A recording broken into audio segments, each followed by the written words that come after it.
សួស្តីបាទអ្នកទាំងអស់គ្នាជាទីនឹករលឹកនិងជាទីគោរពស្រឡាញ់របស់បាទយើងវិលមកជួបគ្នាសាជាថ្មីជាមួយនឹងវីដេអូតម្រូវឆ្នោតយួនសម្រាប់ថ្ងៃទី25ខែ11ឆ្នាំ2025បាទសម្រាប់ឆ្នោតយួន VIP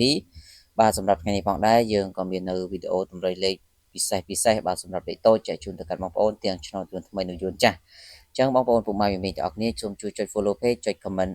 168ដើម្បីទទួលបាននូវសំណាងគ្រប់គ្នាតែម្ដងចឹងយើងចូលទៅកាន់តម្រុយទាំងអស់គ្នាតែម្ដងសម្រាប់ឆ្នោតម៉ោង10កន្លះពេលព្រឹកបាទសម្រាប់ម៉ោង10កន្លះព្រឹកបាទពុកម៉ែបងប្អូនរីរតាទាំងអស់គ្នាបាទសូមធ្វើការលេងខ្ទង់9និងលេងខ្ទង់0បាទចំពោះខ្ទង់9នេះសូមធ្វើការបុក9គាត់93ធ្វើការលេងនៅពួក A B C D ចំណែកខ្ទង់0យើងយក07 083សម្រាប់ធ្វើការផ្សងសំណាងបាទហើយសម្រាប់បងប្អូនពុកម៉ែមីងម៉ោង1កន្លះថ្ងៃនេះក៏យើងមាននៅលេខល្អ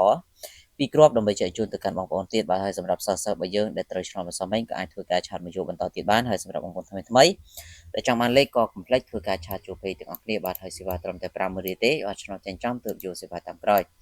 សម្រាប់ម៉ោង4កន្លះក៏ដូចគ្នាគឺយើងមានលេខទូច2គ្រាប់ឲ្យបងប្អូនយកទៅធ្វើការលេងបាទលេង2ប៉ុស្តិ៍បាទលេខជាស្រ័យលេង4ប៉ុស្តិ៍សេវា50000បាទចឹងបងប្អូនទាំងអស់គ្នាបានកុំឲ្យកក់ខានអាចធ្វើការឆាតមកយកបានសម្រាប់ម៉ោង6វិញយើងយកខ្ទង់7និងខ្ទង់30បាទសម្រាប់ធ្វើការអូចំពោះខ្ទង់7គឺពុកម៉ែមីងបងប្អូនទាំងអស់គ្នាបាទសូមយក74បាទសូមយក74និង76ហើយចំណែកខ្ទង់30យើងយក36 37បាទសម្រាប់ធ្វើការលេងនៅពុក ABCD អញ្ចឹងសម្រាប់ថ្ងៃនេះបាទបងប្អូនដែលចង់បានលេខល្អលេខពិសេសម៉ោង1កន្លះឬម៉ោង4កន្លះបងប្អូនគ្រាន់តែធ្វើការឆាតចូលពេកបងប្អូននឹងទទួលបានលេខពិសេសពីខ្ញុំបាទយកទៅធ្វើការផ្សងសំណាងអរគុណជូនពរសំណាងល្អទាំងអស់គ្នាសូមគោរព